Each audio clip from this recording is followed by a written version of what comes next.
Welcome to Man Does Tech, where I solve the problems you didn't even know you had.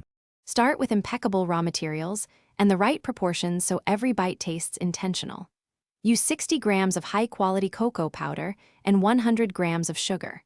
Prefer couverture chocolate with 32% to 70% cocoa for balanced flavor.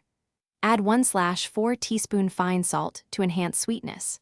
Choose real butter or cocoa butter for mouthfeel rather than vegetable fats, and measure accurately with a digital scale. Toast nuts at 160 degrees C for 8 minutes when using them, and cool fully before folding into melted chocolate to preserve snap and shine. Control crystal structure by tempering carefully so chocolate sets glossy and firm.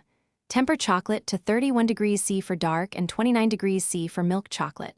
Melt slowly over a double boiler, avoiding water contact. Stir to create a glossy, snappy texture and pour 3.5 inches thick for bark. Seed method works well. Reserve 25% solid chopped chocolate, add it progressively until the mass cools, then gently reheat to target temperature. Spread on lined trays, tap out air bubbles, and refrigerate briefly to lock shine and snap. Layer flavors thoughtfully to make chocolate enticing and complex.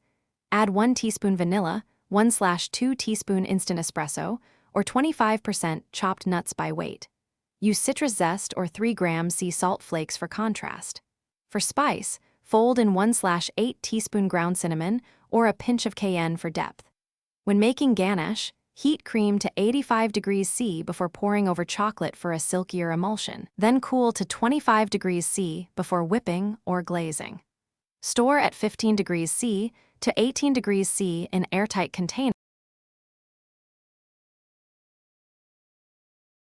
Thanks for watching.